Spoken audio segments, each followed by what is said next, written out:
Good morning.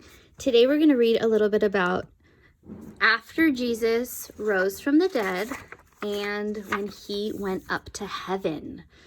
It's called the Ascension. Today is the Ascension, so we're going to read about that.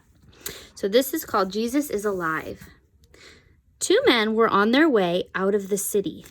So this is right after the friends, Peter, Jesus' disciple, realized that he was not in the tomb. Two men were on their way out of the city. The men were followers of Jesus. They had believed that he was the one who had saved Israel, and now they were sad. On the road, they met a stranger. Who does the stranger look like? The stranger walked with them for a while. They talked about everything that had happened to Jesus. The stranger told them not to be sad. Everything had happened to Jesus as God had planned. When the stranger was gone, the men realized and they knew that they had been talking to Jesus. They hurried back to Jerusalem to tell the disciples. So they ran into the room and they told them. The disciples were all together. They listened to the men's story. Could this be true? They asked one another. As they were talking, they heard another voice speaking to them. They looked up, and Jesus was standing there in the room beside them. The disciples were struck with fear. This must be a ghost, they thought. Then Jesus asked them, "Why are you afraid? Why do you doubt? Look at my hands and my feet and see who I am. Touch me. Ghosts don't have flesh and bones as you see I have." The disciples were amazed. They could not believe their eyes. Then Jesus asked for something to eat.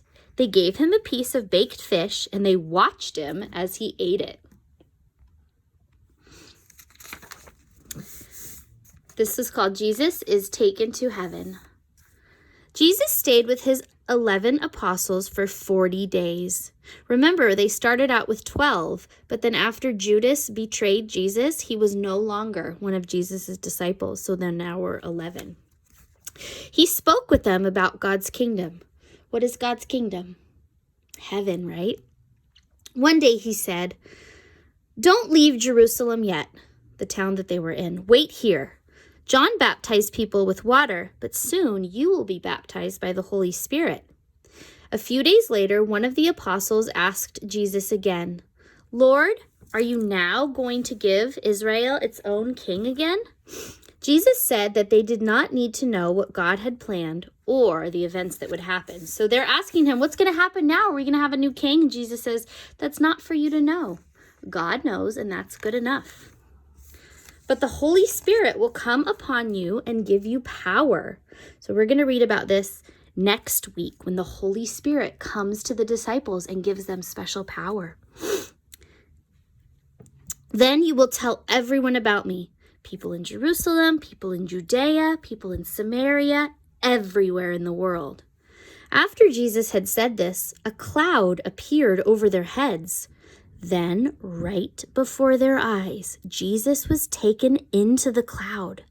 The apostles could not see him, but they kept looking up at the sky as the cloud rose higher and higher. So Jesus was on the cloud. Where was he going? He was going up to heaven. Suddenly, two men dressed in white clothes were standing beside them. They said to the apostles, "Jesus has been taken to heaven, but he will come back in the same way that you have seen him go." What? So Jesus, the angel said, Jesus will come back to the earth on a cloud the same way that they saw him go up. And did you know that we still, as Catholics, believe that that will happen one day? Jesus will come back. And then the next story that we'll read is about when the Holy Spirit gives the apostles special power. That's called Pentecost. But today we're going to do a drawing of this story. So you're going to need to get a white piece of paper and some cotton balls and your markers and your crayons. Make sure you have that ready.